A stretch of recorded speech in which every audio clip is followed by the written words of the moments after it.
En ce 10 juin 2015, nous pensons d'abord à nos 642 martyrs, pauvres victimes innocentes, sacrifiées au prix d'une violence inouïe, d'une barbarie immonde et d'une horreur irrationnelle. Nous pensons aussi à ceux qui ont survécu et aux familles dont le rôle est si important pour perpétuer ce devoir de mémoire. Comment oublier ce village assassiné, ces familles dévastées, ces mamans et leurs douleurs perpétuelles, et ces ruines figées pour l'éternité? Non, Oradour ne peut l'oublier. Quand les bourreaux pensaient arracher je ne sais quelle victoire, ils perdaient le peu de dignité qu'il leur restait. Cet acte confirmait cette leçon essentielle. Le mal absolu peut à tout moment rejaillir, car comme disait Raymond Aron, l'homme est un être raisonnable, mais les hommes le sont-ils? Voilà pourquoi nous devons tous ensemble agir pour ne pas oublier, faire entendre la voix d'Oradour et préserver nos ruines, pour que les jeunes générations se souviennent qu'ici, des bourreaux ont commis l'irréparable et bafoué les valeurs qui constituent le socle de nos sociétés.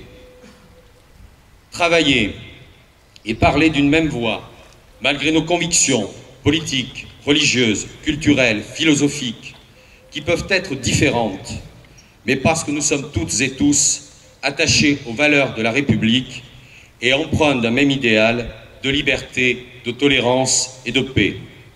Oui, Oradour doit être une ville de paix et d'unité. Coopérer, bien sûr, pour perpétuer le devoir de mémoire en France, mais aussi en Europe. Nous nous sommes rendus en délégation, à ce titre, en mai dernier en Allemagne, dans le cadre des cérémonies commémoratives du 70e anniversaire de la libération du camp de Dachau. Nous étions également présents à l'inauguration d'un centre de documentation sur le nazisme inauguré à Munich, un ouvrage remarquable de justesse et de précision.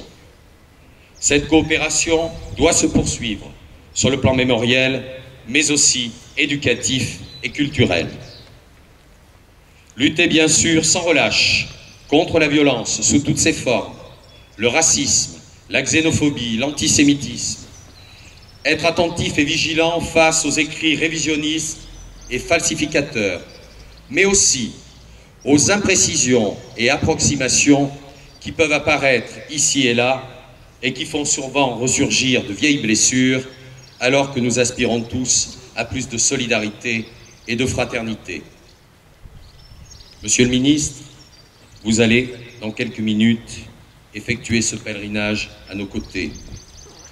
Oradour, c'est une émotion intense, une présence muette de la barbarie et de ses traces. Oradour, c'est notre douleur éternelle. C'était le 10 juin 1944. Jamais Oradour ne l'a oublié, jamais Oradour ne l'oubliera, car comme l'a dit si justement Vladimir Yankelevitch, si nous cessions d'y penser, nous achèverions de les exterminer et ils seraient définitivement anéantis. Les morts dépendent entièrement de notre fidélité. Je vous remercie.